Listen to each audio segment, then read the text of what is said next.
Howdy, folks. Andy Train here with InnerBark Outdoors for another live chat with Wingman 115. Wingman, you want to introduce yourself? Hi, folks. I'm John with the Wingman 115 channel. Thanks for checking in tonight. And stay tuned. We're going to have a fun night. Yeah, pretty much the topic is kind of an open topic. I've been on the road for almost a month, traveling around and doing some stuff. And so it's kind of getting back into the swing of things because we normally have these chats twice a month. Is that about right? Yeah, we try to do it like every 2 weeks or so. Something like that. With summer, we may have to do like a flex, but... Master? Thank you, darling, for my case. He beat me for it. I didn't beat you. We're live, you know. Are you live? Yeah. Oh, I thought I don't beat my girl. Sorry. No, darling. I don't know if you checked the time, but it is 6:30. I'm not beaten. If anything, I beat him. I told you, folks, we'd be in for a fun time tonight. Jeez, thank you, darling. You're welcome, Master. Don't call me. All right. And also at some point during the show, probably somewhere middle towards end, because I want y'all to watch the show. I have a full list of folks right here that have entered into my Morphalite flashlight giveaway, where I'll be giving away 4 Scout models, which are a very awesome flashlight. They have an anamorphic lens on the front, so it can go either vertical or horizontal. So you can really either get a swooping, like down the trail view of your path, or you can get horizontal for scanning and searching for, tracks and that sort of thing. So I have a review on that. I believe Chris from Prepared Mind has one. And yeah, so they're pretty cool flashlights. So look forward to that. And yeah, I got to cover up this thing because I can see myself moving in another screen, and that's weird. All right. Well, we got a lot of cool stuff lined up for this summer. We're still in the planning stages, but we're trying to do a John and Andy meet and greet together up there in Seattle, where we get to hang out for a little while, maybe in the fall. We're looking to do some collabs on that. Hopefully we'll have the time to be able to do that. But, yeah, it'll be a pretty good time. We may or may not spend much time in Seattle. We'll be around Seattle because last time I think someone tried to pull a knife out in Seattle. He was shot in the back by a police officer, even though he was deaf and he wasn't threatening anyone who was whittling. So we'll probably be around Seattle, probably in the mountains, a little bit in the desert, and doing a lot of stuff. It should be fun. I'm really looking forward to it.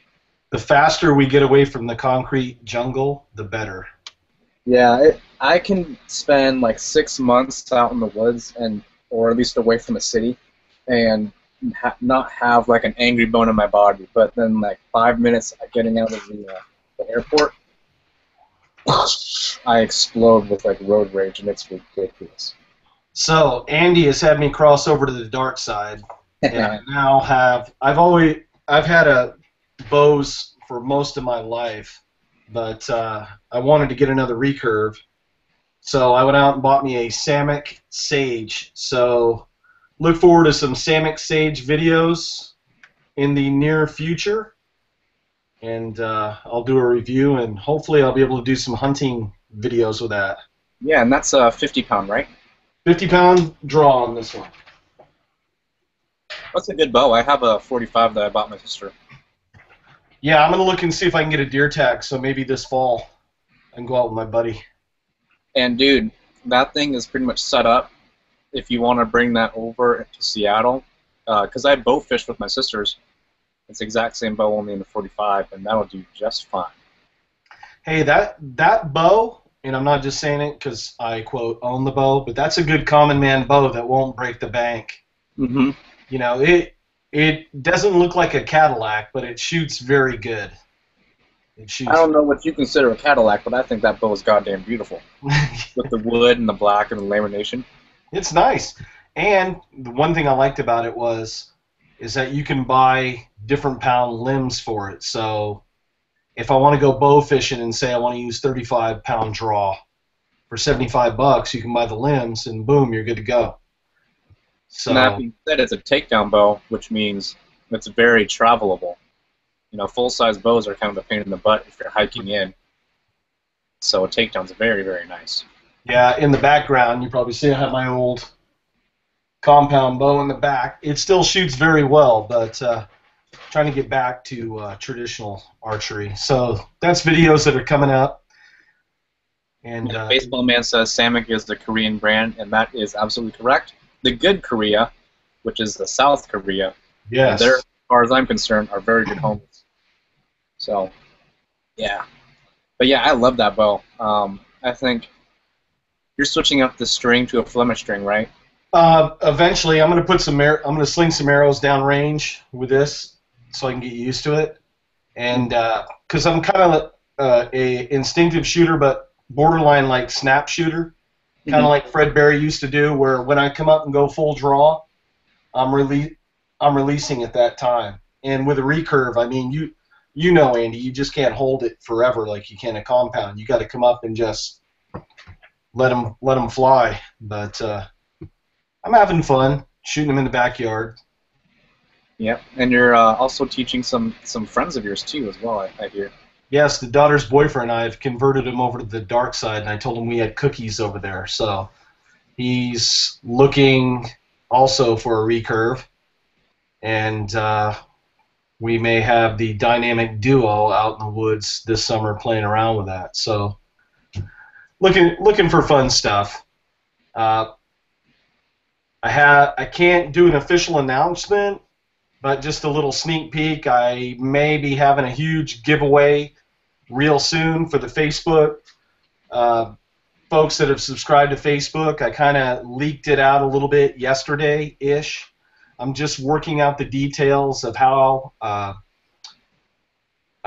me and this company is going to execute this giveaway, but it's going to be a pretty awesome giveaway, some awesome prizes, and it's not like just one prize. It's going to be multiple prizes. So stay tuned for that. I'll be doing a video soon, and then just another reason to get on the social media, Facebook, Instagram, Twitter. That way you get these updates before we have a chance to do these videos and release the information. You're sort of like, let me get close. You'll be in the know. So that's one way to stay in tune with what's going on. That's why I want people, you know, to follow us on Facebook, because there's so many things that aren't video worthy that are still good to know. You know, like giveaway, heads ups, and that sort of thing. Because I don't use Twitter very much. That's too much work. I do Facebook because I have to keep, you know, in touch with some friends already through it, and that way, you know, InnerBark stuff is very simple to do as well. So. Got some knife reviews coming up this summer. Have Ken from Prepared One has tasked me to do a review on the Military Scout Survival Kit. He carries them over on his website over at Prepare One. So look for that video coming out real soon. I took this out in the woods. I do it stump top. I open it up, and some of the items in the kit, I show you some practical application of using them. So if you folks are looking for like an Altoid tin style survival kit, go over to Prepare One. His website's www.helpprepare.me. Really good guy. Had a chance to meet him about 2 weeks ago, and he's real committed to the preparedness lifestyle and having gear for folks that are into that. So there's a video that's coming up real soon. Mm-hmm. Well, the preparedness lifestyle is strange if you think about it, because it shouldn't have to be like a lifestyle. It should just be like a thing we do, like, I don't know, change the oil in our car, Yes. or, I don't know, get new milk so it doesn't turn into cottage cheese. It should be one of those things that we just normally do, but it's not. You know, we're considered freaks to most people. Well, it's like I talked about in my latest video that I kind of had reservations doing about the dual survival drama, and how many of the old folks are passing on in just exponential numbers. People in the World War II vets that when they did Saving Private Ryan, they were talking about like 3,000 or 7,000 vets a day or something were passing away, and it's just hard to fathom that many folks. But the folks that know the old ways, they're passing on, and we need to document this stuff either with video or photos or write it down so our kids can know and pass it on to their kids. Yeah, and they're known as the greatest generation. So, right now, I think this generation has iPads, Carly Rae Jepsen, Justin Bieber, and probably a couple other things like, I don't know, chlamydia. I'm not sure, but there's not much offered right now, and it's kind of auto-tune. So, yeah, that's what we're looking to do this summer. I know Andy just did an amazing road trip, and he got to see behind the curtain at a few places that a lot of folks don't get to see. So maybe he can talk a little bit about that. Yeah. So on the way over, I was with my mom because I wanted to show her the country, so I drove over with her. And then when I got to West Virginia, she spent a few days there to spend time with Lindsay's family and everything. And then she took a train back. But on the way over, we stopped by Idaho because it's on the way. And if you guys know, in Idaho Falls, there's this little company called Tops Knives. And Tops Knives is the same company that makes my currently very sour creamy Tops Tahoma field knife. But, we got to see behind the scenes in their facility, and it was kind of mind-blowing because I knew they were a semi-custom shop, and I knew they put a lot of work and effort into it, but I didn't realize how much hands-on things that they did. Like each individual knife, Leo, the shop manager, his father works there. I met him personally, and he's there, at a desk, and he is, like, by hand with, like, little bits of sandpaper, sanding off little corners and making everything absolutely perfect before he sends it off to the next person to get, a sheath put on or a laser engraving or whatever the next step was. So there's things like that, and it's very awesome to see. Because when they sent me the knives and when I had other Tops knives, they look beautiful, but then to see them actually being worked on by people is awesome. They're not just like put through a machine, something like with the hydraulic presses, like putting on a handle, and it's getting sent off in like huge, droves, like Ford Fiestas. These are like, I don't know, Maseratis or Teslas or something like that. They're pretty awesome. So. Really appreciate all the guys at Tops Knives for putting in all their hard work and really making sure that it is the best product they can put out. So, got to see them. I also got to see Sly Steel, which is a company that has the shark tooth knife, which is being manufactured by Tops, and spent a couple of days with them. And very cool guys over there, and they have some prototypes. And I got a quick little video coming out about that as well. And we just kind of, stopped by Mount Rushmore and Yellowstone and all the other places that people normally see. A couple other places as well, which I can't remember. Oh, we got lost in the Bighorn sort of area. I think that's in Wyoming. Yeah, I think that's in Wyoming. But that was an awesome detour from I-5 because we're normally going to drive up to I-5 from Yellowstone and then drive over, but we just took I-14 as well. Not I-14, Highway 14 instead. And that was awesome. And then did a death march all the way to West Virginia to go meet up with Lindsay's family. So it was pretty cool. And went camping. My friend Kyle, New River at the New River Gorge. My friend Kyle from over there, he was camping out with me, and he almost got bit by a rattlesnake. So we were like, oh shit, because it was about to bite Zip. So he pinned down its head. I shot it thinking I could shoot its head while freaking out. That didn't really work. I shot it in the spine, and then we cut off its head. And then we were like, well, what do we do now? And he was like, you want to eat it? And I was like, hell yeah, I want to eat it. So we ate it, and while we were cooking it, I was scraping the hide, so now we have the skin. So this is going to be used for probably a knife sheath. It's about the right size for a knife sheath. So or the outer veneer of one.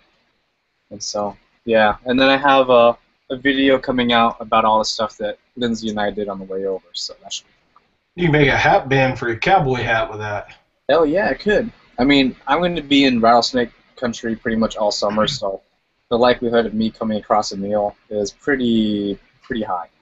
Hey, we have Kyle over on the YouTube side. I'm watching the comments. He has a question about the flashlight giveaway. He's wondering, how do you enter? I think you've already have the results, right? I already have the results. That ended on May 1st. Yeah. And me procrastinating for my trip, I just didn't get everything done in time, so I'm going to announce it right now. But there will be other giveaways that I'm going to be having that don't require Facebook, because I know some people were kind of left out of the loop for that. So the next one will probably be YouTube-based, so you don't have to worry about getting a YouTube account or anything like that. Because YouTube is getting more and more lame as time goes on, as I hear. Hey, we're going to open it up to like open comment night. So if you folks have any questions, any comments, want to tell us to go take a hike, whatever, feel free. I mean, we got some pretty tough skin. Just remember, kids watch the show, so got to keep it a little bit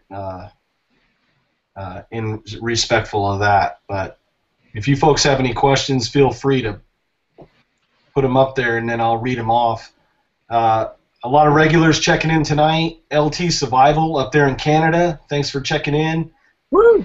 Baseball Man 74 checking in tonight. Jeremy Dunlap checking in. Frank West 2009 in the house. Loaded Fist is back in action tonight. Awesome. N. Andrews is in the house. Prepare One is in the house. Kyle Totes in the house. Let's see, I'm scrolling down. Infantryman is checking it out tonight. I'm still scrolling. I'm in there as well, playing around. So is Andy. So, yeah, good turnout. Now, in the near future, you're going out to your property out there in the desert. Yep. Yeah, You plan on living a little primitive style. Can you kind of give folks a sneak peek on that? So a while ago, without my girlfriend's permission, I went out and bought a teepee. That's what guys do. They go out and buy teepees without permission from their ladies. So I'm going to be putting out the poles that I collected with my Tahoma field knife. I'm going to be collecting or setting out the poles, setting up the frame, and setting up the skins. So I'm going to be using that as my base camp. I already have a shed out there with a solar panel and everything like that in there. And then I'm going to spend a couple days,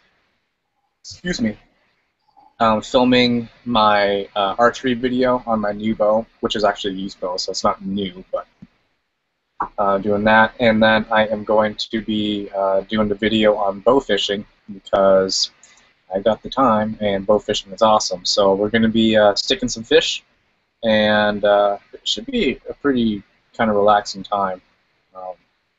And I think that the teepee is definitely something I'm going to be using a lot throughout the summer, and also the winter as well, because they reflect a lot of heat. So it should be awesome. Hey, we got a question from Take Back the Power. He's asking, how's the Calibarret stove treating y'all? Very, very good. I've been using it in my backyard. One, I don't know if folks been following the news, but San Diego County has been virtually on fire off and on for the past 2 weeks. So any little thing, spark, whatever out there is just a tinderbox.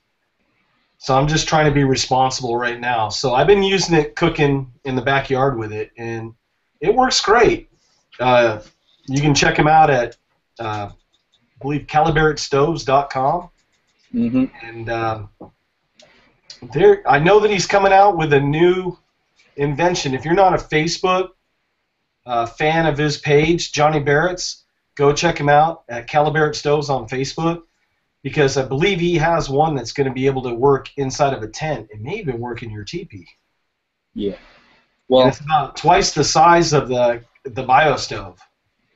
oh really? Yes. Holy I shit. think it has a temp gauge on it.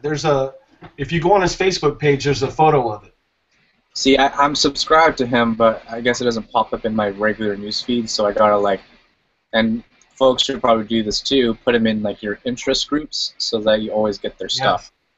Because Facebook is doing the paid advertising, so if you don't do their extortion money, then they limit your exposure, even in your circles. Yeah. So yeah, check them out. What snake tastes like? Snake tastes a lot like frog, but stronger. I don't know if anyone's tasted frog, but frog kind of tastes a little bit between chicken and fish. So it's not bad. That snake was about 4.5, maybe 5 feet long, if that. But it filled me up and it filled my buddy Cal's tummy up. So one meal was good for two. Let me ask LT Survival a question. I know that he's up from my way up there. This time of year, they go out getting these ferns that they call fiddleheads. Hell yeah. Have you ever gone out fiddleheading LT Survival? My mom's up there now picking fiddleheads up in northern Maine. And they always steam them. So let us know if you've ever done that. That's kind of cool. And we used to go out frog gigging at the same time. A little bit of garlic butter and some fiddleheads I hear is pretty darn good. Oh, fiddleheads is the bomb. Butter. Baseball Man says, "Hey John, I hope to ask you about your external backpack versus internal backpack." I have a Gregory Z65 internal frame, and then I have the Kelty Yukon. I have a video on that. Both are great packs. I mean, there's two different camps, just like everything, just like skiing and knives and everything else. I know that being a scout leader and working with youth, I've always been an advocate of an external frame backpack. That way you could attach gear to it. In case, say, your pack wasn't, quote, big enough, you could always strap something on. It makes it hard to go bushwhacking with an external frame backpack. But they both have their place. I mean, I used my Z65, the Gregory, on a 7-day Sierra backpacking trip, and I had it pretty much packed out because I had to bring warm clothes. We were camping at about 10,500 feet, but it wore very well. It was comfortable. They're snug. They stay close to you. So if you're short, stocky, hairy like me, you're going to sweat. You're going to get hot wearing that thing. Whereas the external frame backpack like that Kelty, you have a little breathing room on the backside of it so air can get in behind there. I know that, Andy, you run an internal frame backpack. Right. Yeah, I like a little bit about yours. Well, I like the internal because it keeps weight closer to your body. So if you're small frame / lighter weight, it keeps that center of gravity more towards your natural center of gravity. And I also like to have all my stuff quote-unquote bomb-proof, so I don't want things easily ripped off or like falling off my backpack. So there's two trains of thought there.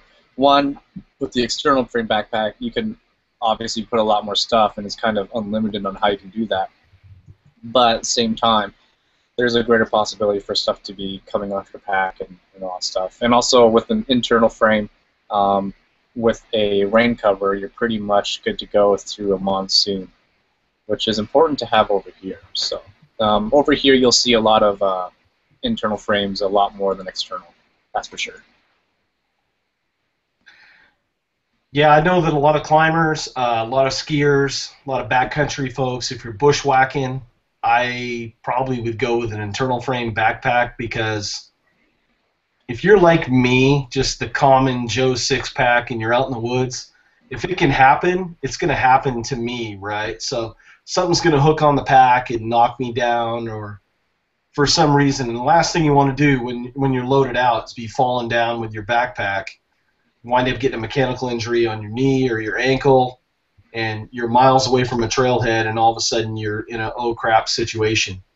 That kind of segues into a question from TX Moger. He asks, people who have to survive typically have little on hand. Do you guys EDC basic stuff, or are you prepared to make it in an emergency with little or nothing on you? Hope for the best, prepare for the worst, I would say. I carry stuff with me. I mean, it's sexy to be all like, oh, I'm just going out with a knife and you know, the laces on my boots. But I mean, Native American, everyone that kind of lived off the land, they had a basic kit on them, and if they didn't, well, it either took a longer time for them to get the stuff or make the stuff, or they died. And you don't hear about those people dying because there wasn't really a written record of that. They just died, and no one ever heard from them again. Yep. No, it's true. And the mountain men, you know, there was a lot of them that died, and if they didn't see people at the rendezvous, they were like, all right, he's dead. So really the only people you hear cool stories from are the people that actually made it back. So a mountain man life expectancy was like 18 months out in the bush. I mean, that was hardcore survival. That wasn't thriving. Yeah, so if you were, I don't know, getting giggity with like a native woman that really knew her stuff, then you had a pretty good chance, I think. But as, you know, a colonist or whatever that just come over and expect to make an entire awesome life for himself, it would be pretty difficult. Well, it's like the folks that were homesteading the West, right? The 150 acres and a mule. It sounded great and romantic until you got out there and you're farming at 5,500 feet above sea level and nothing grows. Mm-hmm. And you got to make a go of it.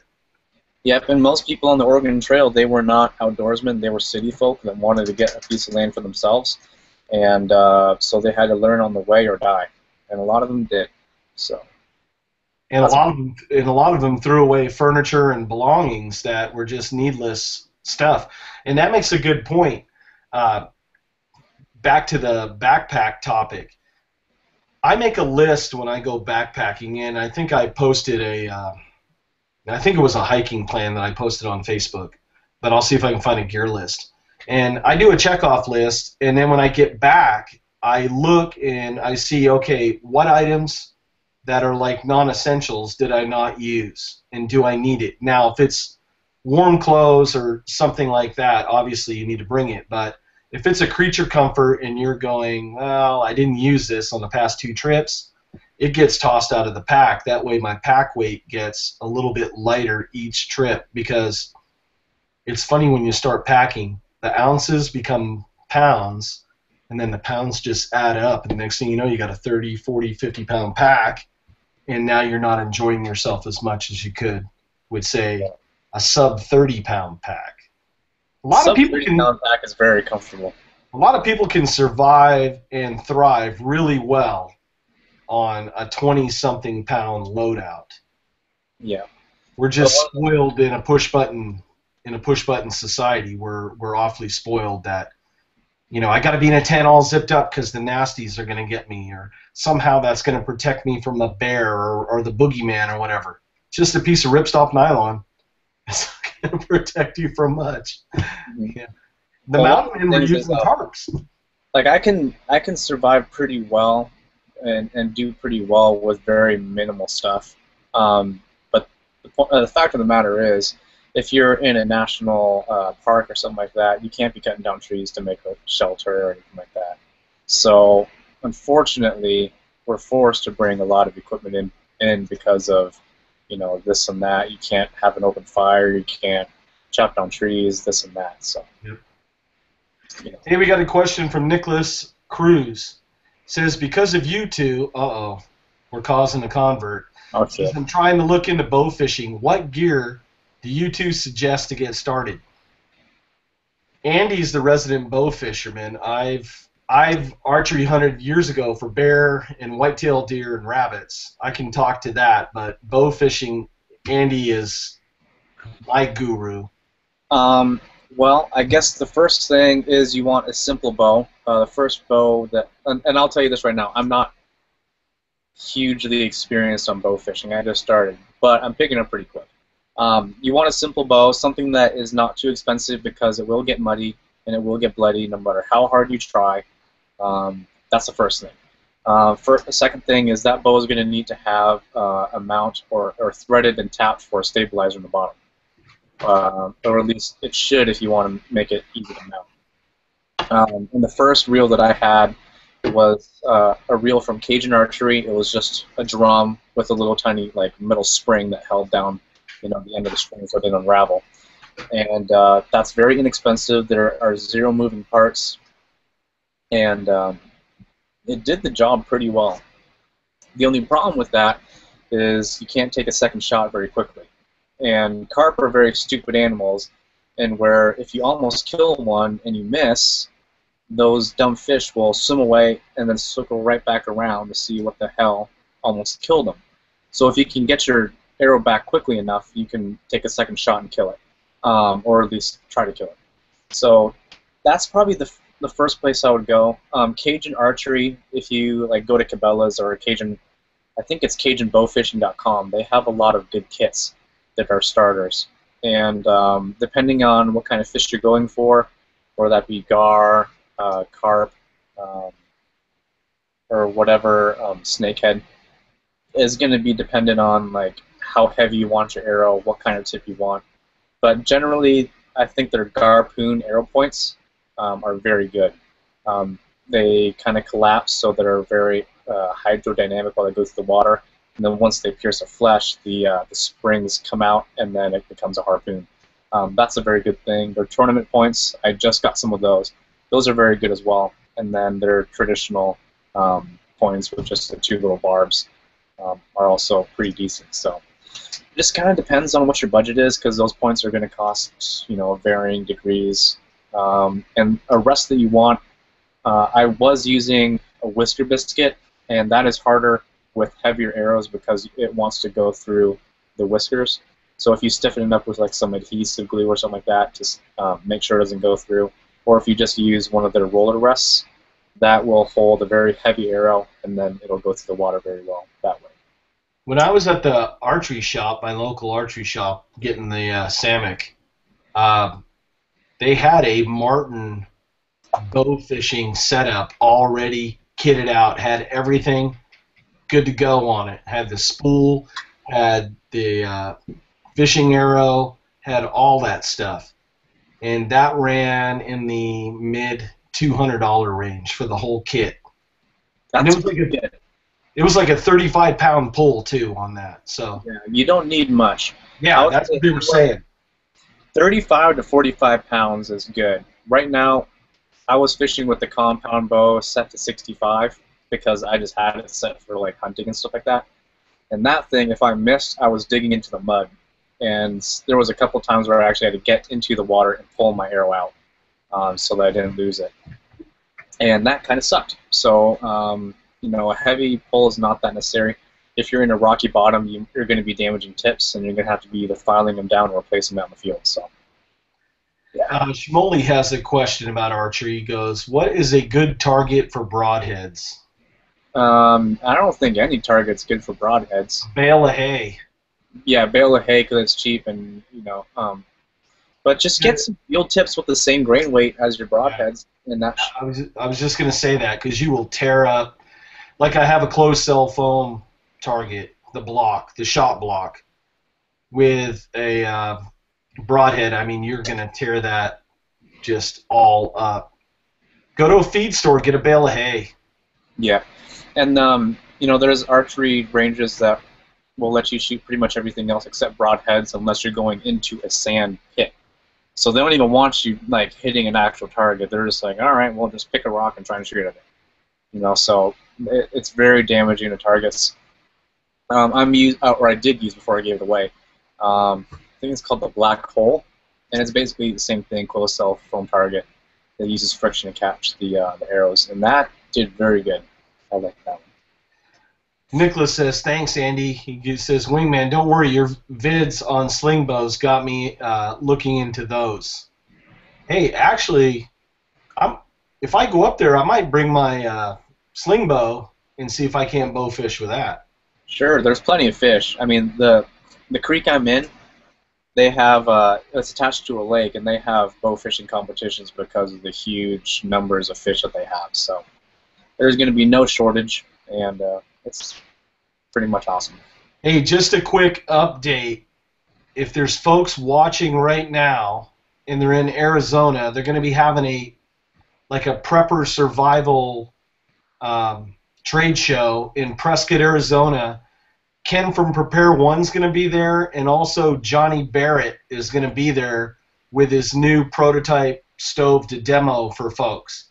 So if you happen to be close by to Prescott and you're available, I think it's Saturday this weekend, Saturday or Sunday, maybe both days. Maybe Ken can text me real quick and let me know. They'll be out there. And tell them that Andy and John sent you. That way they know they've watched the show. Yeah, and I think Johnny might have a Tahoma field knife on the table, so if you want to see what one feels like in the hand, there's a place to do it. Hey, Kyle asks, what do we think about Condor tactical gear? I'm assuming he might be talking about the bags, the holster, the mag pouches. I'm assuming, Kyle. I'm not sure. Holsters, things like that. What's your quick thoughts? Rapid fire. I think it's okay. It's not great, but they're functional. The quality's come a long way. Yeah, I mean, I have one pouch on my plate carrier because it was just like, I need a mag pouch right now. I have a double AAR mag / pistol mag pouch that goes right on my my tum-tum. So I got a cool Teletubby little setup right there. But I mean, it's okay. They're not great. There's better options out there, but those options are going to cost 3 or 4 times more. So if you're in a pinch, go for it.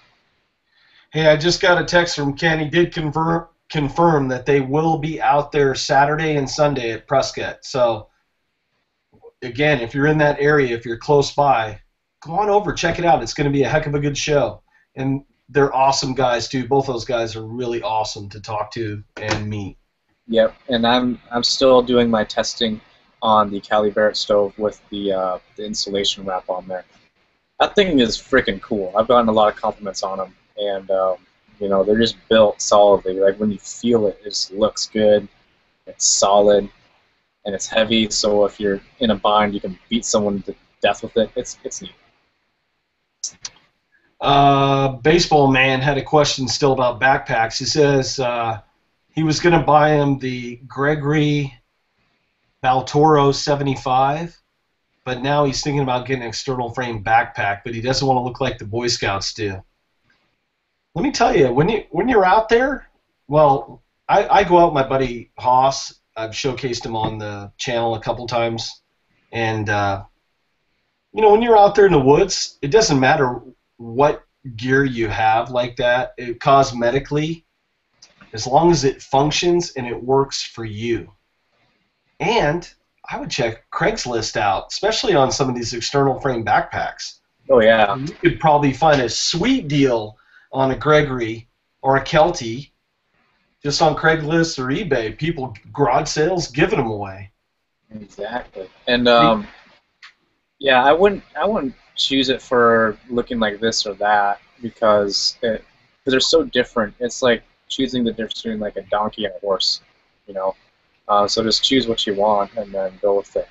My advice, and I think we talked about this before on our live show that we did about camping gear, is if you have an outdoor store like an REI or a Bass Pro or somebody that sells backpacks, a lot of times you can go in there and, quote, try them on, and they have sandbags where they'll put weight in the pack and walk around with that pack for 15 or 20 minutes. If you have a hot spot, shoulder straps, the sternum belt, whatever, you're going to feel it at that point, and then you know that it may not be anatomically correct for your torso length or your physique. It's better to find out then than to buy something just straight off the internet that you've never tested, and then all of a sudden you're going out with John and Andy for a 3-day just quick down and dirty hike and camp out, and now it's a death march the whole way because it's just killing you.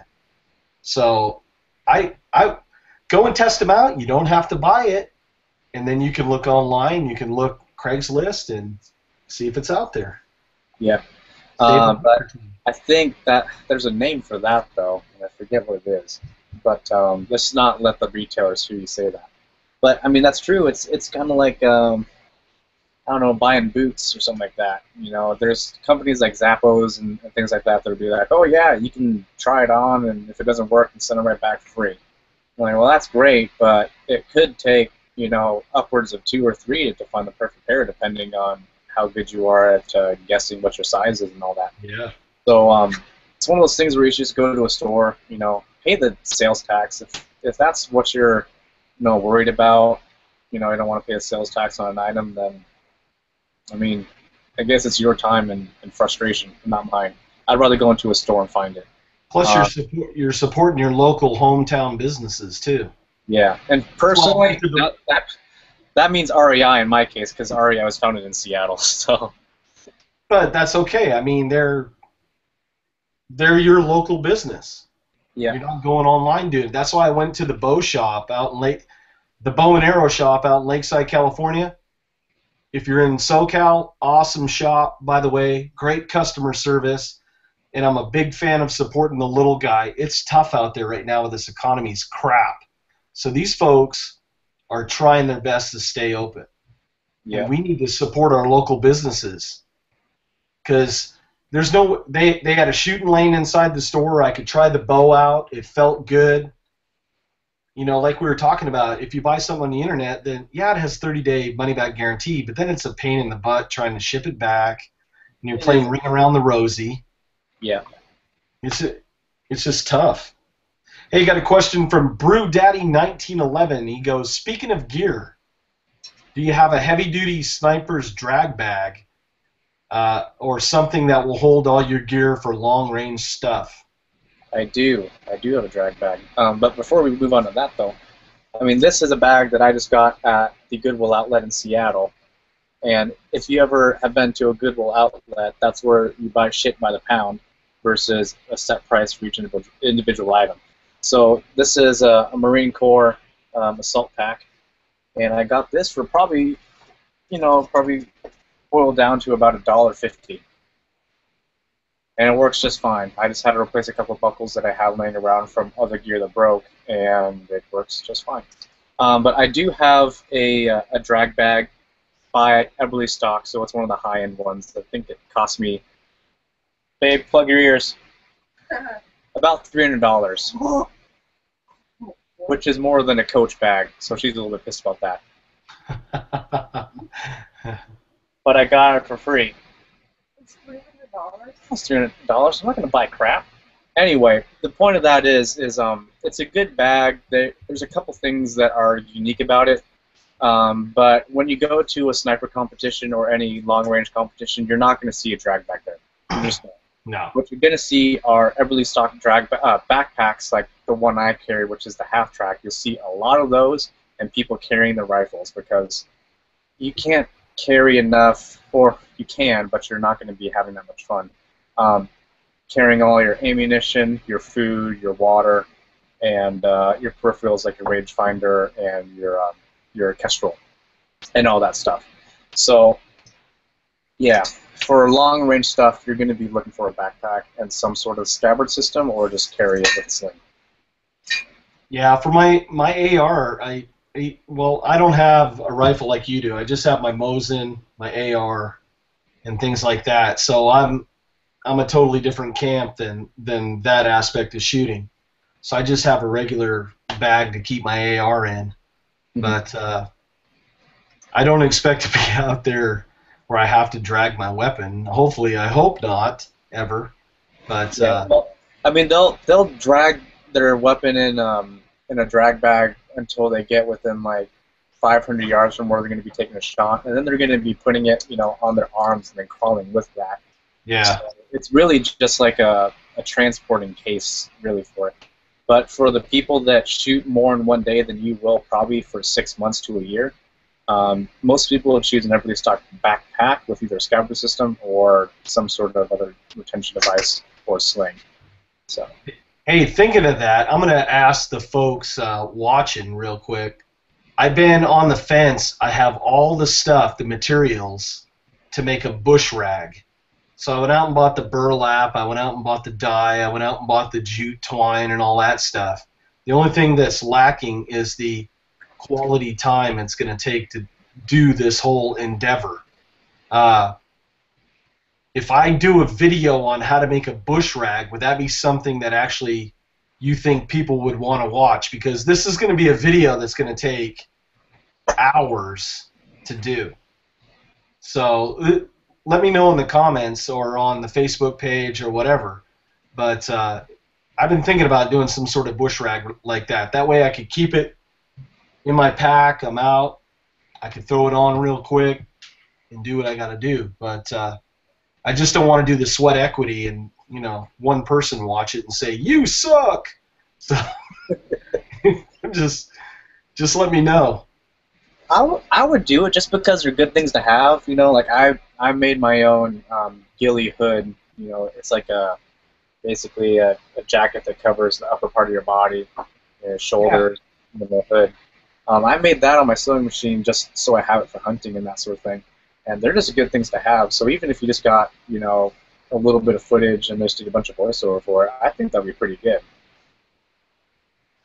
Yeah, I'm just wondering the setup because I have like 7 or 8 different fabric dyes, and I mean I went to every Walmart in San Diego just buying jute twine, and went to Lowe's and Home Depot to buy burlap, and I'm just trying to think, you know, if it'd be something worth doing, but especially probably release it close to hunting season, maybe. I don't know. Yeah. Of course, if I wear that out in the bush hunting, I'll probably get shot. Yeah, you got to be in bow season for that because there's no orange in that. Thinking I'm the Yeti. You're gonna be spending a lot of time seasoning it though, and getting that shine to go away. Like me, I dragged it through a puddle, and then I dried it once and then did it again. Hey, I got a mountain bike and paracord, and there's plenty of canyons.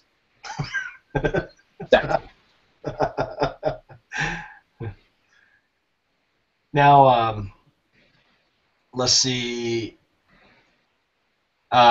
Baseball Man was saying that he understands about the looks of the backpack. He's just hesitant because he's never used an external backpack before. The big thing about those is that, and I'm guilty of it too, you can put too much gear in an external frame backpack.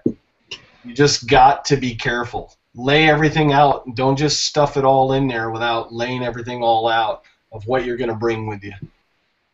Because you'll have 70 pounds in that pack and then before you even realize it.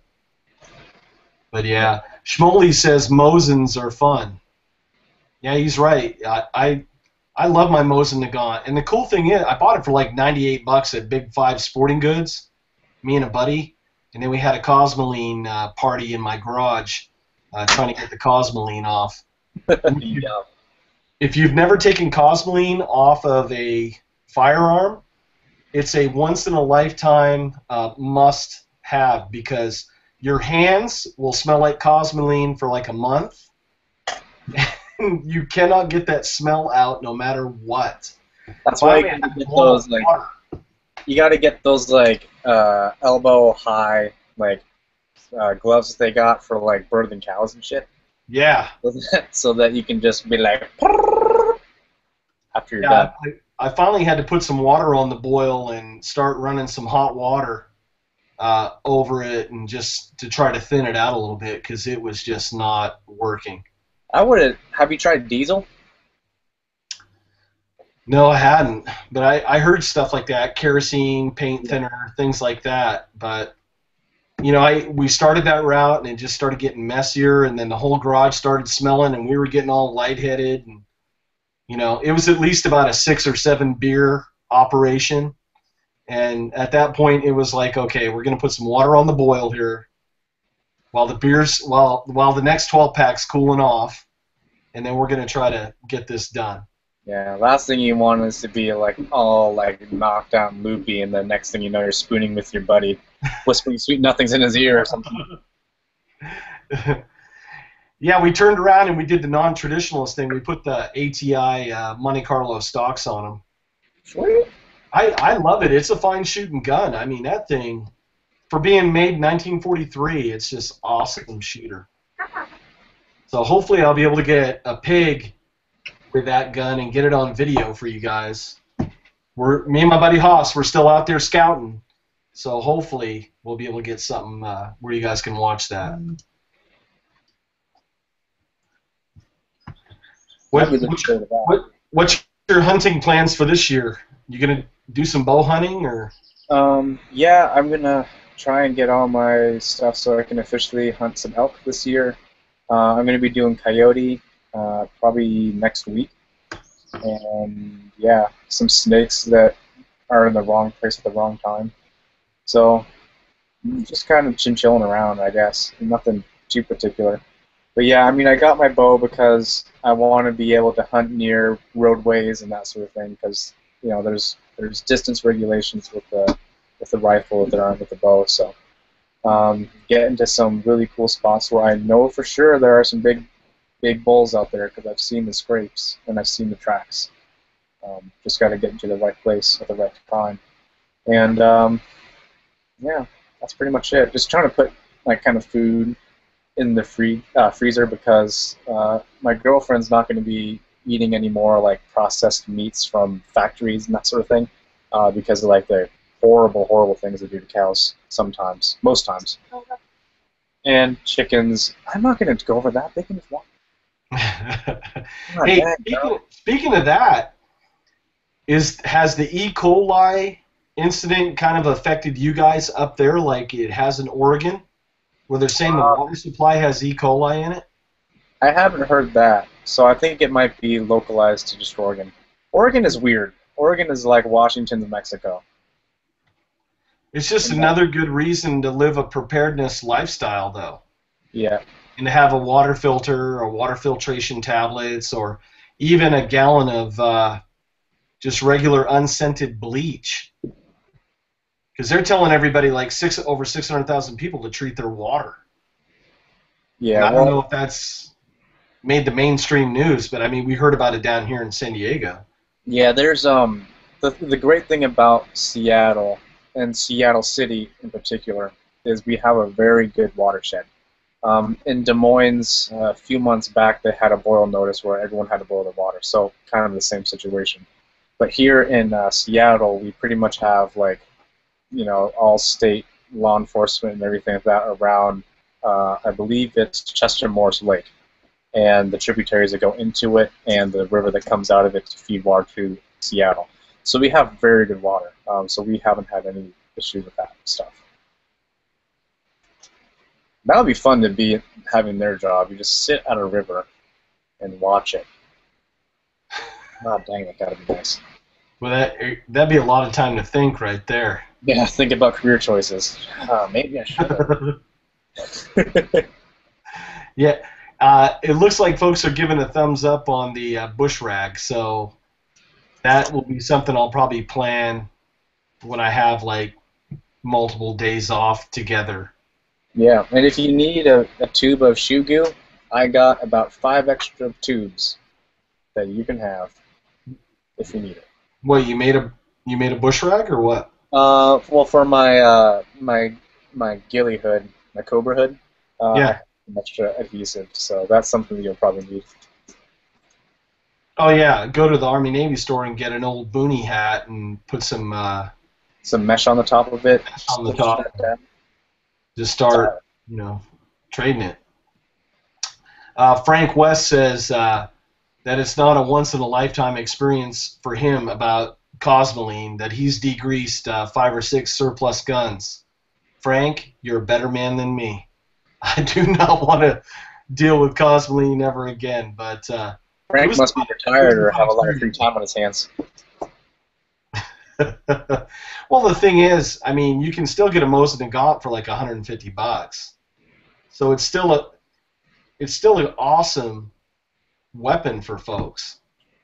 Great, it'd be a great hunting gun. Deer, bear, elk, hogs. Because you could reach out and touch them from a pretty good distance. Yeah, because it's more or less a 308, right? Yeah, a lot of recoil. I mean, I had a red dot on mine, and after 6 shots, it just blew the mount right off the gun from the recoil. So the iron sights quickly went back on that gun.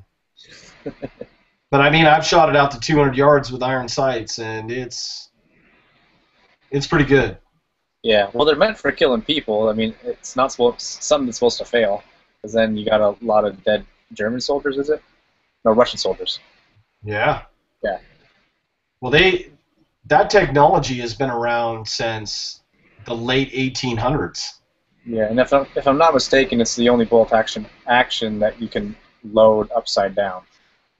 Everything else, the bolts will just fall out the ejection port.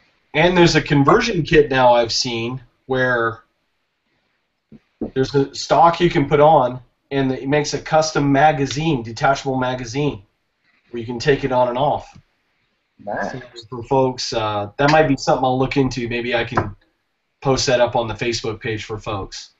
LT Survival says Enfields are nice.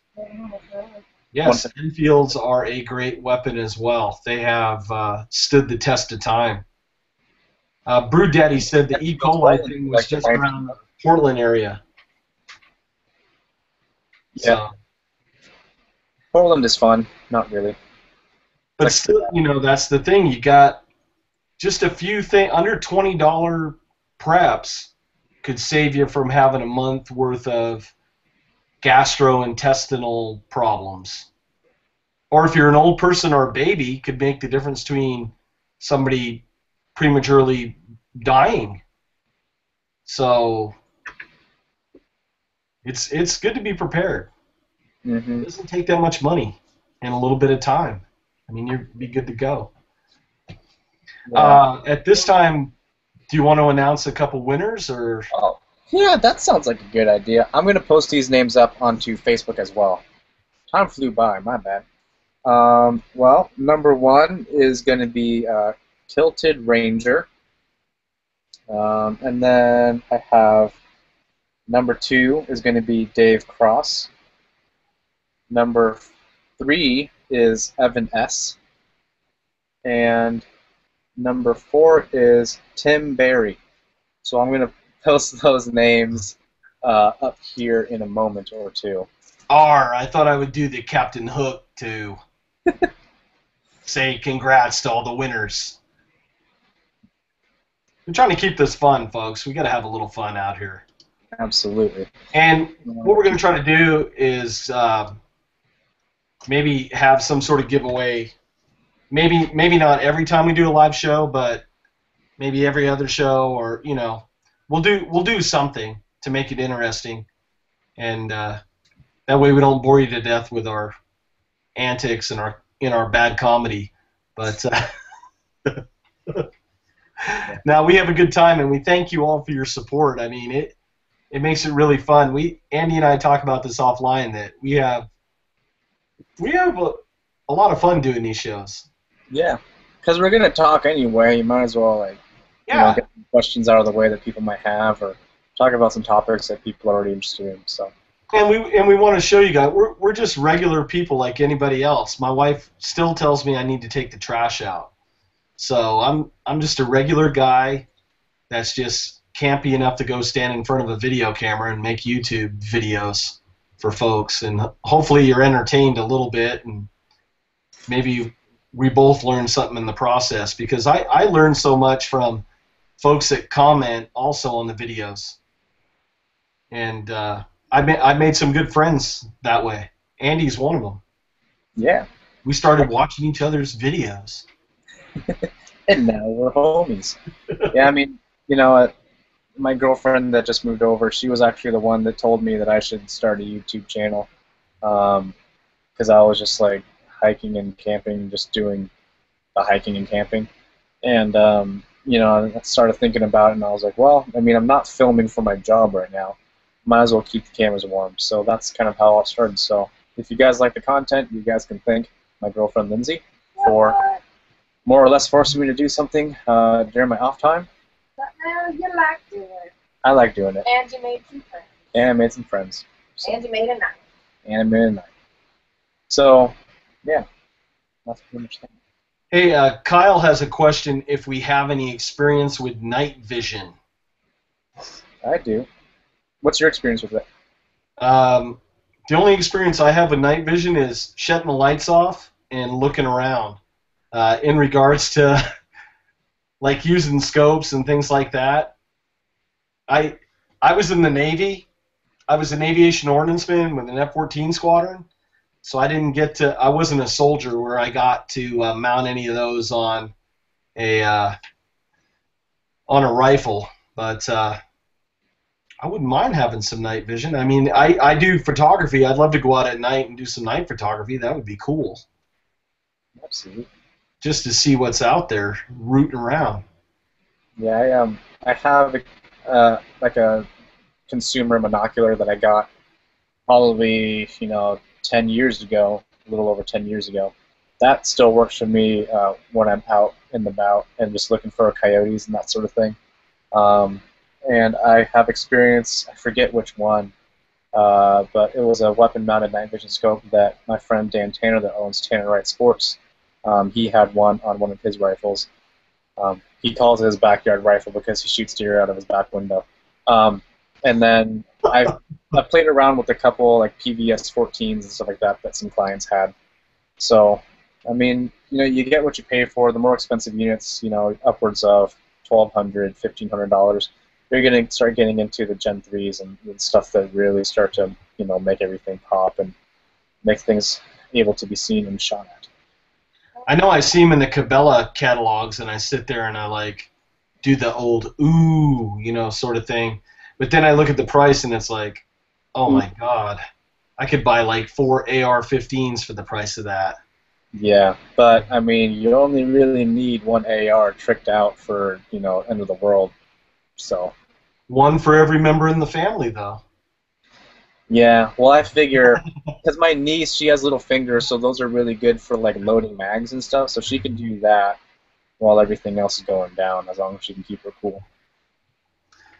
Schmoley's he says Tomcats with exclamation point. I mean, F-14s were an awesome plane. I was glad to serve in the 80s when that was like the pinnacle of the F-14 evolution. I deployed in 85 on the Constellation. I was with VF-21. That was an F-14 squadron. And we were the first carrier to actively deploy with the new FA-18s at the time that McDonnell Douglas had made. And that was quite the cruise. They had a lot of problems with that aircraft. My humble opinion, it wasn't ready for deployment at that time because main mounts were collapsing, and maybe I'll do a show sometime of like old Navy war stories of like planes crashing and missiles falling off launchers and skipping across the flight deck and things like that. But they needed some trial and error. They're an awesome plane now. I mean, they have some new engines in them, and they're awesome. But they needed some bugs worked out of them. The F-14s back then, I mean, they were the cat's meow. I mean, we had air superiority with that. The only other plane that even came close was the Air Force's F-15, in my opinion. And all the movies with Iron Eagle 1, 2, 3, 100, whatever. F-16s, I'm sorry, it doesn't even come close. But it was some fun times. Yeah, I just have a truck. I don't have an airplane. We're working on getting a paramotor or something like that. Hey, that would be awesome. Schmoley says, Andy, what's your lady's favorite gear? Darling, what's your favorite gear? His or mine? Of mine or hers? Well, I bought her a laptop too. Hers. Mine. Let me think about it. She'll think about Let me it. get back to you. Out of all, Right off the top of my head. okay. We don't have to answer right Of away. all of your favorite gear, of all your gear, I like the Tahoma Field Knife. She said, Available on Tops. she says out of all my stuff, she likes my knife. I would probably have to say the thing that got me Bear Claw. The Columbia River Bear Claw? Yeah. I guess the Columbia River Bear Claw. It's like this little knife with a little tiny finger ring in it. Or actually, no, the stove from Firebox, the Firebox Nano. Because I like to make song. Yep. John has a knife right there. Yep, I used to wear this one mountain bike riding, just, just for something a little extra. Now, LT Survival made a comment about night vision, and he says Gen 4 and Gen 5 are government issue only. Gen 3 plus are almost Gen 4 for civilian use, but they're just really pricey. Yeah. And he was with the armed forces up in Canada, and LT, I salute you. Thank you for your service to your country, sir. Thank you, Mass sir. respect. Thank you so much. I love my north of the border brothers and sisters. I have a lot of family up there with the mother's maiden name of Levesque. So from Quebec, Montreal, that area. Mr. Nasty Nate checking in says, hey, John, do you own any frame lock folders? I know you dig the Charade series. He goes, he's got a sweet pawn shop deal, and he'd like to send it if I'm interested. Well, let me see. I don't want to turn it into a Charade commercial, but I do have a video coming out soon. I've been testing this one as an EDC. You're going to make me put my old people glasses on to read this one. It's a SCHA5B, and it's their Magic Assist opening. Nice. And just a little sneak peek for you folks. I'm liking it. I normally carry a Benchmade, and I've been using this now for about a week and a half, and it's been working really good. I've had no complaints with that one, so I have a little video coming out on that. So look for that in the near future. But thank you, though, for the offer to send that. I appreciate that. Sweet. Yeah, Nate made Zip a paracord collar a little bit ago, so you'll see that in the upcoming video that I'm editing right now. And unfortunately, the collar broke, so I'm in the process of fixing that back up because I think it's a really good color. My girlfriend and my sister think that blue is Zip's color, but I think it's orange. Definitely orange. Hey, Kyle Tote has a question about what type of plate carrier do you have? I have an Eagle Industries. I forget the model, but I know it was general issue for the Marine Corps for a long time, and it has built-in soft armor that's rated 3 Apple on that. So it takes pretty much anything that you can carry in your hand, and then most shotgun. So it's pretty good. I like it, and it's not super high tech and have all the air mesh that some of like the non-issue plate carriers have, but for me in 100-degree weather, doing moderate activity, it's totally fine. I like it. Is that Kevlar? Yep, Kevlar, and then it has takes I think 10 by 12 plates or something like that in the front, and the cummerbund takes 6 by 8 in the Just side. A PSA, it will not stop a knife, though. Will not stop a knife unless you put plates in it. Yeah. So a lot of people think that a plate carrier is going to stop everything, and it'll stop a projectile because a projectile is going to hit stuff and typically either frag or mushroom. But a knife is tempered steel that doesn't quite do that. Yeah, crossbows will go right through soft body armor, and actually, like heavier bullets, like 175 grain Sierra Match Kings, from a long distance off, so the bullet's actually coming out slower, won't fragment very much on impact, so it can crack a plate. So I think SOCOM has specific criteria that they have for their plates that go above what the standard issue infantryman has. So they need more of that stuff. So they actually test for long distance sniper shots to make sure there are no cracks, so that you can have multi-hit. Hey, I'm sorry, I didn't mean to interrupt you. Oh, no worries. I was just finishing up. Hey, Baseball Man 74 says, any suggestions on bug repellent? And he wants to know if we have any stories of our worst mosquito encounter. Oh, I don't want to relive those days.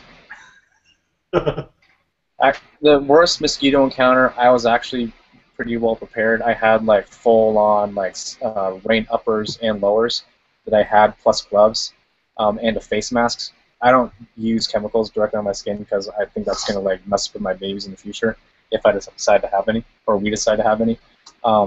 But it was so bad that like I was a cameraman up in the mountains, and the mosquitoes were so bad. It was almost to the point where I couldn't film because they were landing in the lens, and I couldn't get any audio because they were covering my dead cat that I had on my microphone, and they were just attacking it. I could hear it in the audio, and it was really, really bad. And yeah, that'd probably be my worst. Luckily, I had my rain gear on. I didn't get really bitten until, except for the very first part of it, before I put my gear on. But yeah, it was basically a cloud. You had to breathe with your mouth closed, otherwise you'd be sucking them right into your teeth. Now, LT Survival can probably attest to this because northern Maine is pretty much, I mean, we're only talking a couple-hour drive from where he lives. In the springtime, the mud season, like there's 3 seasons. There's summer, well, 4. Summer, no, really 3. Summer, winter, and mud season, when everything just starts to thaw. And when mud season hits, it is just, they have these like little microscopic, they call them mingies, because they just go through a mosquito net, and they just drive you crazy. There's been folks, and the horseflies are huge too. Or they call them moose flies up in Maine.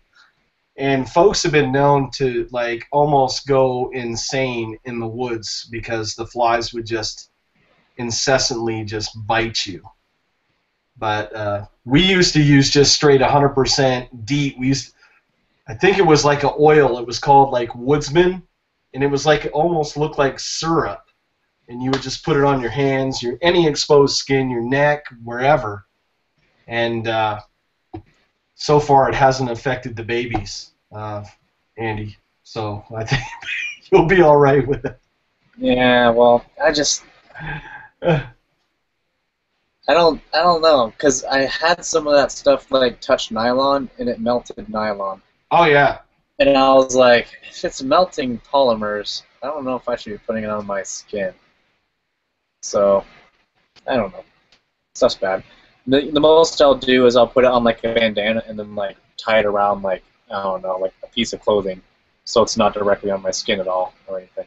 That's the most I'll do. The things that mess with me more is the ticks than flies. Yeah, ticks can go suck it. I hate ticks. Yeah, and just certain time of year, it's just terrible. West Virginia's real bad because they got deer up the wazoo, so therefore they have deer ticks up the wazoo as well. And I got zipped some pretty good, flea and tick repellent, and I still found like 5 of them this year during my trip. So. Really? Yeah, and they, by the time I found them, they already had their heads burrowed in. So when I pulled them out, a piece of zipped skin came out too. And he takes it like a champ, but I feel bad still. Got to get that tick key that I carry. I saw that, and I want to get one. And I know it works on humans, but how well does it work on dogs? They're saying animals and humans that it works fine. Well, shoot. Kyle is asking, have we ever tried saltwater striped bass? That sounds fancy. I have not. I haven't either. I know that a lot of people go down and fish down here in the bay, and they do catch sea bass, but I haven't tried it. LT says that if you do put that on your clothing, it will destroy the colors of the clothing. So, yeah, it might do a little something to your skin. Yeah. But I tell you, when you're just slapping your face and going crazy, and you beg for that DEET after a while. Yeah. Well, I remember, and Lindsay was not very impressed with me when I did this. We were, I think it was the same trip, or something like that. But we were hiking down, and we're covered in like rain gear. And I saw this one girl who very skimpily dressed at the bottom, and it was near this like wet area next to a creek. And she was watching her boyfriend come down because it was at a mountain bike race, and I was like, because I'm like, she's like going like this, you know, like playing some like weird kung fu like action movie reenactment. I was like, do you need some bug repellent? And she was like, oh my god, yes. So I helped her out a little bit. But yeah, I mean, you go nuts, I think. And I bet if she was out there for a half hour more, she would have been shriveled up like a raisin. Yeah, a while back, I think it was you that I played my blooper video on that I didn't publish about where the flies were messing with me, and all of a sudden I started getting Tourette syndrome out there. So it was a bad day. It was driving me nuts. Yeah. But yeah, even here in San Diego in the mountains, I mean, it just drives you nuts. But you got to have them. They're at the bottom of the food chain. They got to feed, you know, the things that eat them, and then those things in turn feed us. So. Hey, you have a knife question from Cole Williams. Thanks for checking in, Cole. Says Andy, Scandi Trekker or Bob for a companion knife? Says he can't decide. Honestly, I love the Bob, but if it's a companion knife for the Tahoma field knife, I'd go for the Trekker. Much smaller, and you don't need big knife at all when you're using the Tahoma field knife. So definitely the Trekker, I would say. That's a nice knife. I like it. I haven't been sent one. You know, I have plenty of things on my plate, so they haven't sent me one yet, but pretty darn cool. But I did get a couple of the knives. Cole says that the Tops Cub is also pretty awesome. Yep.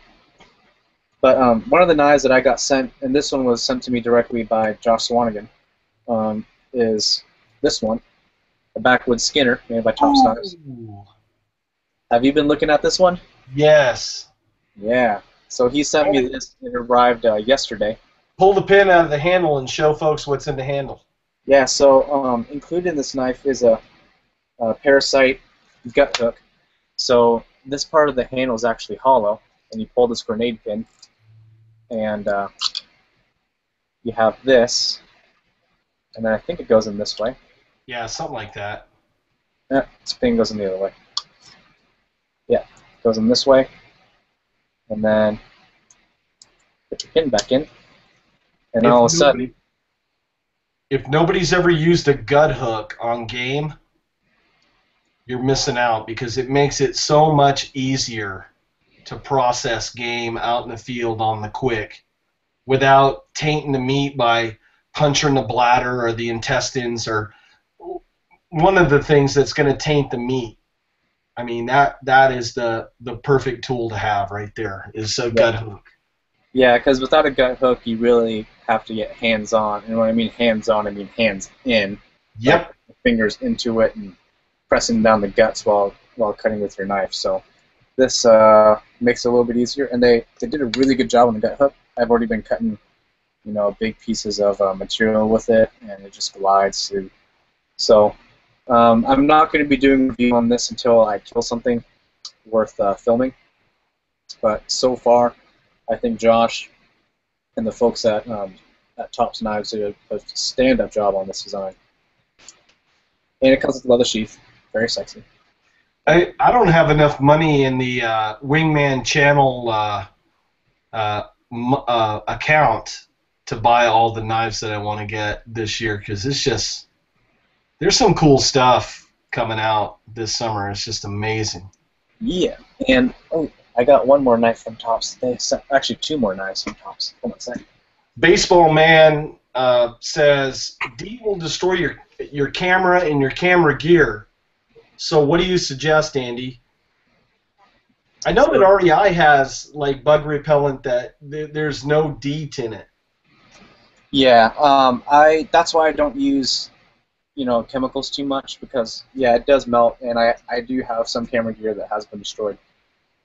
The best thing for me is just top and bottom rain gear, because I mean, I've had to wear that stuff in 100-degree weather. Yeah. And to me, the guarantee that I'm not going to be poisoned by some chemical and I'm not going to be bitten is worth it. Or just go to the outdoor outfitter store and get the suit that has the screen mesh, the mesh suit. Yep. Yeah, as long as your skin's not, directly touching it and they can get through it, then you're fine. Yeah, if you're wearing a long sleeve shirt and stuff, I mean, something over your head. I wear that over my head all the time when I'm out there. One of the things that I'm about to be doing here in a little bit is making birch tar. And birch tar, if you rub it directly on your skin, acts as a mosquito repellent. That's all natural. Don't got to worry about that. But a couple other knives that I got from Tops. I got this, which is the Frog Market Special. Whoa, whoa, whoa, whoa, whoa. I didn't see that one before. We're seeing this for the first time, folks. This is based off of a kitchen knife from Vietnam. So very cool. That is cool. Yeah, and this one has my mom's name engraved on one side of it, so I'm not, going to show the other side. But it's very thin in profile, which makes it flexible. So it's really good for, filleting and getting skin off fish and that sort of thing. So I like that. It has good belly, so it has good rockability. And that comes, I believe it's going to come standard with the Kydex sheath. And then I got another knife. I don't know if you're familiar with Joe Flowers. He is awesome. But I just got a hold of a Shango XL. And so I'm going to be playing around with this a little bit. This has the Rocky Mountain tread on it. So nice. Very fun blade. Very lightweight. So. Does it have the Shango notch on it? Of course it does. And I'm going to be talking to him and trying to figure out how to work this better, because he can work it like a champ. I can work it okay, and it'll do okay, but I've also broken rods with it. So. Yeah, when I was doing the Bob video, I broke a couple rods with the Shango notch, and I was getting a little frustrated. Yeah. So let me try that right now. But hopefully you'll have better luck. But I like the profile of that blade. Looks cool. Yeah, and I think late September, early October, I'm going to be doing some stuff with Joe, so that should be pretty cool. Adrian has a question. He goes, have you ever gotten poison ivy or poison oak oils transferred from Zip? No, I have not. I've been pretty fortunate about that. I've gotten like stinging nails and stuff like that just by me brushing up against it on accident, but I've not had the liberty of poison oak or poison ivy. He's been pretty good at keeping with me. You'll see in my video, he either trails and goes in front of me on the trail, or he'll stick right on my side, depending on the situation. So, yeah, he's been pretty good with that. So there's a lot of cool things coming up on the channels this summer. Hopefully, folks, in between your vacations and your barbecues and getting outside and practicing skills, check out in your free time some of these videos, and I'm excited to see some of the knife videos that you're going to do. I mean, that's awesome. Yeah, and it's these are great knives. They just need a little bit more publicity, because they're almost underrated. Yeah. But Tops doesn't choose a knife willy-nilly, designed willy-nilly. They're very particular on what they choose to manufacture. So. I like the fact that they've been receptive to go to 3/16 of an inch steel over the 1/4 inch. I mean, I have 3 or 4 1/4 inch knives, and that's a lot of steel, especially if you're trying to use it as an outdoor blade. Yeah, and I was talking to Mike Fuller about that very specific thing, and he was saying that he actually teamed up with some physicist in Idaho, and they did a lot of calculations and did a lot of testing and put sensors on a bunch of things, and they found out based on how tall you are, which makes how long your limbs are, how heavy you are, will at this point 1/4 inch is really good. And below that, 3/16 will do you just fine, and how many calories you'll burn, in regards to each one. So, yeah, there's a lot of science that goes into it. I don't know all the details, but just know that 3/16 is going to be good for 75% of people out there. The guys that are 250 pounds plus, that are 6 feet plus, they're going to go for the 1/4 inch. So. Well, I mean, you're not using it as a climbing spike to climb a tree, I No. would hope. I'm sure that might void warranty. Yeah, I mean, if you're not pounding it into a tree stump, I mean, 3/16 steel, tempered right with that differential temper, I mean, it's going to last. Schmoley has a question about hammocks. He goes, any recommendations for newbies? I only have a hammock that was made by my grandmother in Vietnam, which is basically just nylon cordage, the old school, which you think of what a hammock should look like. So for me, I don't have too much experience with it. I have a Hennessy hammock, I believe the Explorer, and the transition from tent camping over to that has been a little trying because you can't sleep forward and aft because you're going to be like a banana in that thing. You have to sleep diagonally, and you can sleep flatter. But I'm a type of person that likes to sleep on their side, so I don't know. There's a learning curve there. I need to practice a little bit more with it. I don't know if I'm over-tensioning the lines or whatever because, guys tend to do that. We think tight is great, but then we got to torque it down a little bit more. I got to play around with it a little bit more. I've camped out 3 or 4 times with my Hennessy. One time, it was spot on, and then a couple other times I had some rough nights where I was just hurting, but there's a learning curve with that. One thing I like, though, it gets you off the ground, and you have a seat when you're out in the woods, which is great. You don't have to bring a chair or something. So that's not bad. And I like seeing the stars as I'm sleeping. That's kind of cool. Seeing satellites buzz by and shooting stars. So Yeah. I might be getting one just because of the rough terrain, and finding a nice flat area in the mountains is more difficult than it should be. So. Oh, yeah, that's a great thing about it. You could be on a 45-degree slope and go straight out and have a good night's sleep. And I'm just one of those people that have a rough time sleeping like that. I got to get used to it. Kyle has a question, and this one comes up every once in a while. What's our thoughts on the Bear Grylls line of survival gear? Well thought out, poorly executed. Next question. I would agree. There's a few things like their Ferrocium rod and things like that. If it gets folks to where they get a taste of going outside and doing stuff, and then you learn some skills, then you want to go out and buy something else, then it's a win. But if I was going out to Alaska and I was going to be out in the bush for a while, I probably would save my money and probably get a good quality, something that we know has been tried and tested. And not saying that Gerber hasn't. They have some high-end stuff that's pretty awesome. The military uses it. But, some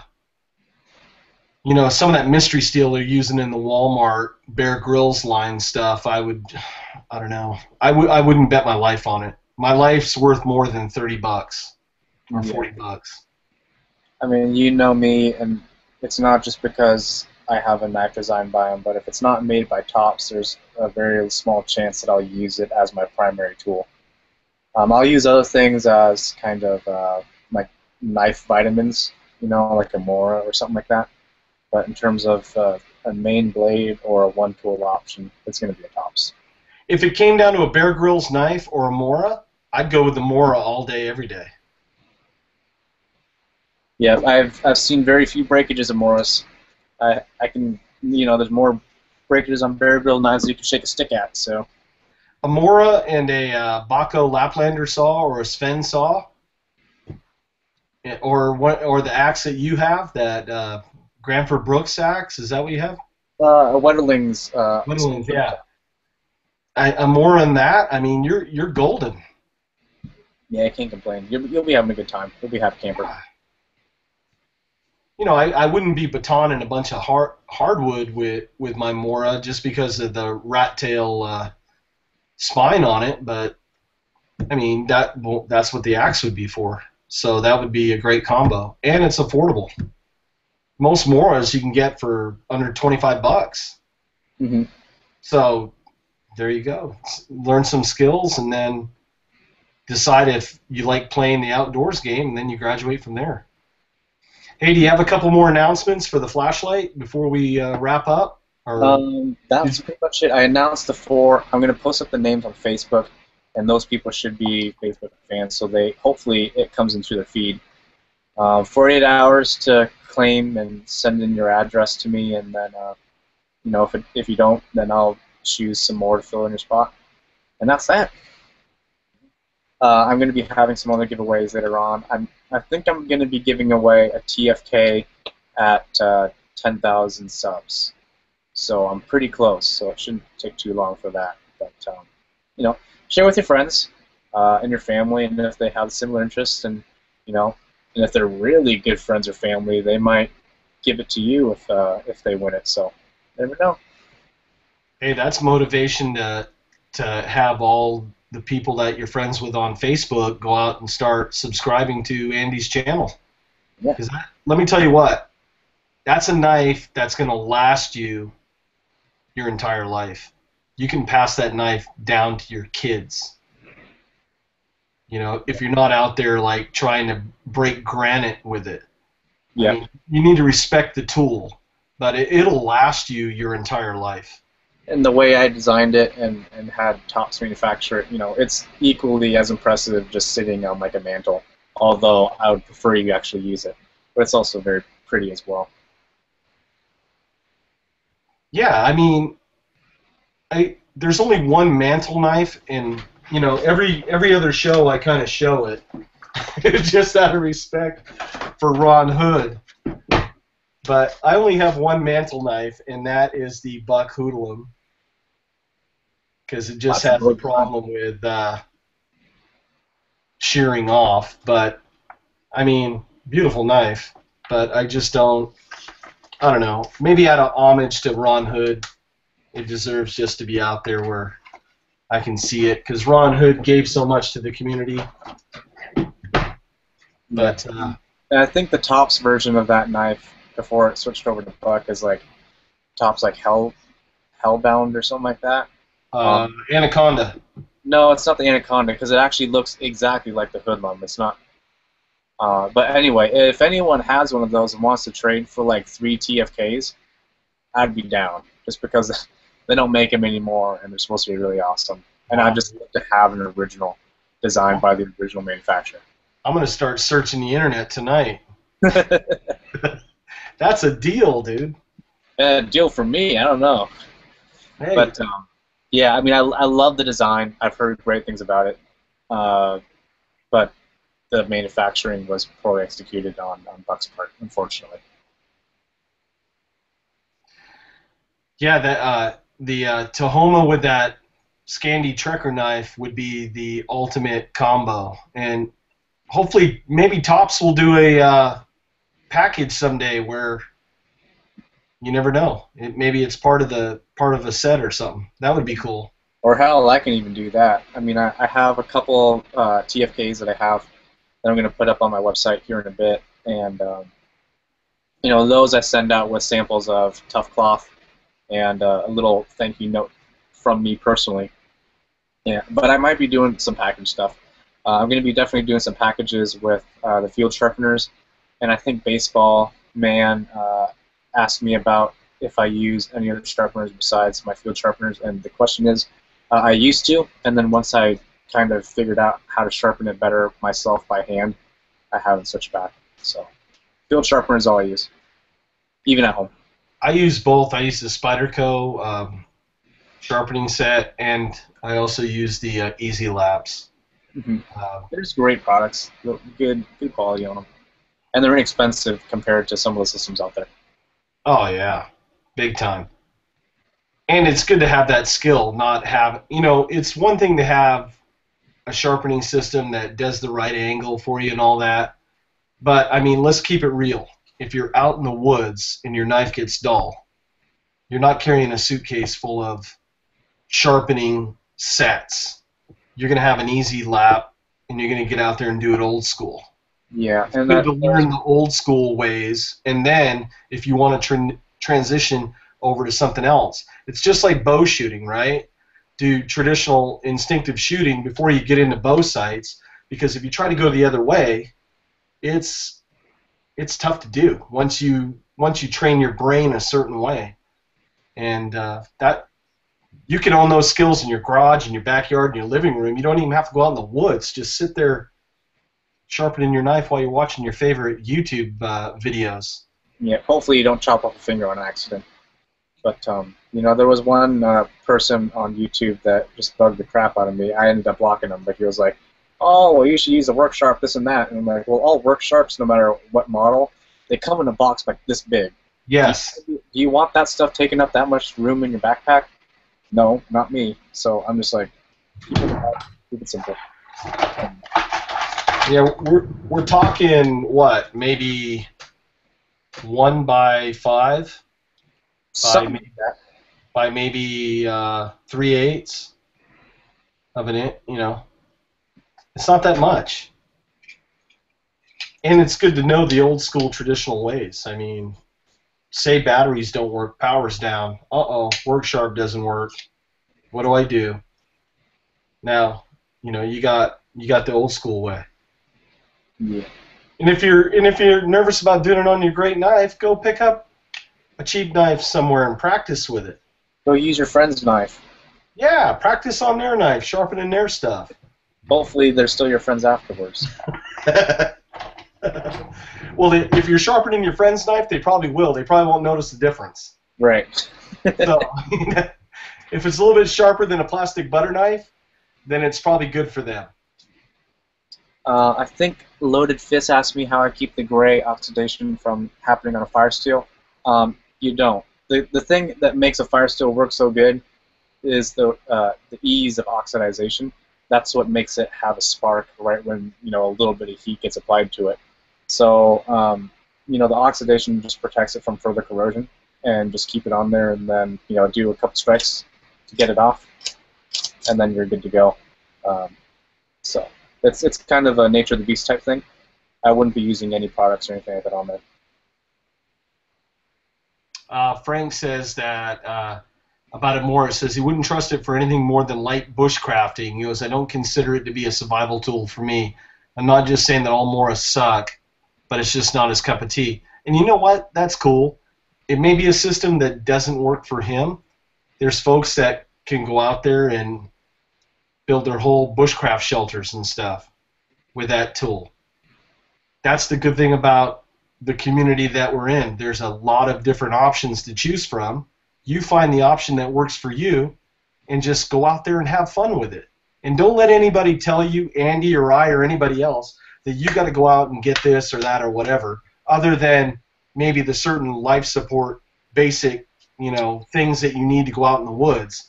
But you know, you got to find out what works for you and practice it and own those skills. And if some idiot like me comes out and tells you, no, you got to use, you know, brand X, buyer beware. You know, we're all big boys and girls. You can make up your own mind on that. Yeah, and it's one of those things that's also a big cost thing too. I'm very cheap when it comes to regular things. But when it comes to outdoor gear, because I spend most of my time in the outdoors, I kind of splurge a little bit because that's where all my time and effort goes into. So It just kind of depends on who you are. Well, you think about it, Andy. Folks will spend, if two people go to the movies now, say to watch Captain America, whatever movie, it's going to be a $50 night. By the time you buy 2 tickets, popcorn, all that stuff. And you're only getting about an hour and a half worth of entertainment out of that. So if folks think in relative, you know, hey, I'm going to spend $160, $170 for a knife, yeah, but this knife is going to last you your whole life. You're going to get a lifetime worth of experiences and memories and being able to do tasks with this. And the cost of going to 3 or 4 movies with your date or your wife or whatever, and you've only gotten about 4 or 5 hours worth of entertainment. So when you start thinking about things like that, you know, it puts things in perspective. At least for me it does. in gear. I'm not a big, quote, brand loyal guy most of the time, but there comes companies that have reputations for doing quality work, and not saying that we're all in Topps fanboys, but I have to say that they employ veterans. They're paying people an honest wage. I mean, the companies here in America at a time when folks are bitching and pissing and moaning about jobs going overseas, and it's putting people to work. So I don't mind spending $15, $20, $30 more, knowing that a veteran's got a job, paying a good, honest wage, making a quality product. That's just my personal belief. And hopefully we can get back to some of that in our community and stuff. That's why I'm a big fan of supporting folks like Ken from Prepared One. You know, local guy. He's trying to do stuff good, training folks. Johnny Barrett. I love the entrepreneurial spirit, like with the Calibarrett stove and guys like that. That's what makes America so great, is folks like that, and we need to support them with buying our products from them, buying their products. Yeah, that's what we support them. Monopolies from forming too. I think the shittiest thing about America is that, you know, there's not supposed to be, but there are monopolies. Yeah. You know, companies buying other companies and just owning the entire market. And to us, we don't know the difference because they keep the brands separate. So. Yeah. So just food for thought, you know, not to get too crazy tonight on the soapbox, but you know, we got to support our people here at home. It's tough times. If you watch both of our channels, we're pretty frugal for the most part on a lot of stuff. I have a lot of videos that are under $20 preps for stoves.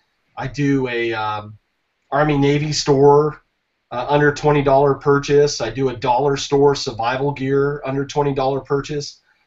There's good stuff out there. Then there's time to spend the money on maybe a quality jacket or a quality hat or a quality pair of boots or whatever that's going to last you a couple seasons, and you're going to get the use out of it. Yeah, and it's like in film, you know, there's equipment, and then there's what we call expendables. You know, expendables are like the, you know, clothespins and like the gels and you know things like that you're gonna wear out through, and either you wear out or you lose or they break. So you know, I get pretty, you know, cheap and frugal, like you said, with certain things like my fire kit. You know, that thing probably cost me less than $5 altogether, and it's a very good kit, and you know, things like that. But yeah, boots, essentially the things I need to get the hell out of a bad situation, I spend money on. You know, life's not worth, you know, $100 or whatever to get the cheaper version. Yeah. I was gonna. Maybe we'll pose the question real quick before we sign off. You're thinking about upgrading your camera gear. Yeah. To go into 4000K. Now we're talking about there's 1080 that is high definition, and 4000 is like, boom. I mean, almost like real-time picture quality. Yeah, and we've been talking about that, and I think I'm going to make the jump to 4K, or at least film in 4K and then export in 1080. 4K, if y'all don't know, is approximately 4 times the resolution of 1080p, which is what a standard high-definition TV is right now. But with you know, really high-tech monitors coming out for computers and 4K TVs out on the market now, you know, to keep up with the curve and this and that.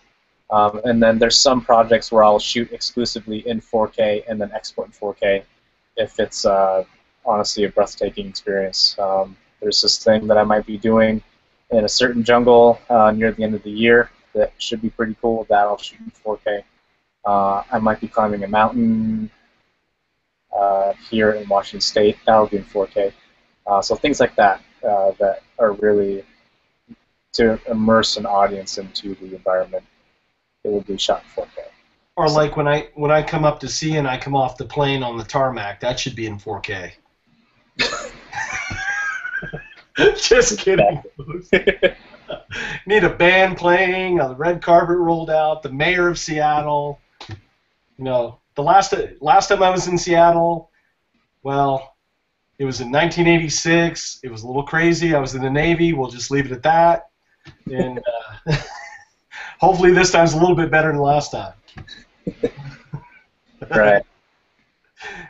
Got to understand, I was 20 years old. It was in the 80s. So. No, you make me feel like a baby. I was born in 1990. Oh, dear Lord. You're old enough to be my daddy. Ouch. Well, hey, we are on 8:16. That's what, about an hour and 45 minutes. Woo, time flies by fast. It does. What do you think? We wrap it up? I think so. Yeah, if you guys have any, comments or questions, we, have a Facebook page. You can always, post on our walls or message us directly.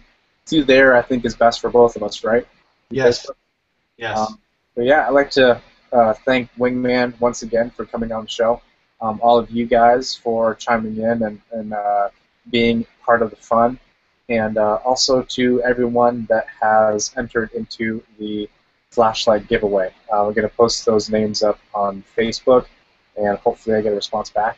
If not, I'll do another Facebook post on other people that will be filling the spot. So, yeah. Cool. Thanks for the support, folks. And I want to thank all you folks that are loyal followers that come in and sit for an hour and a half or an hour and 45 minutes to two guys just chewing the fat, being a bunch of goofballs. I really appreciate it. We have a lot of fun doing this, and it means a lot that you guys support us the way that you do. And give you a Wingman salute on that. Thank you so much. All right. Well, I hope you guys chime in about 2 weeks, and as always, take care out there. Bye.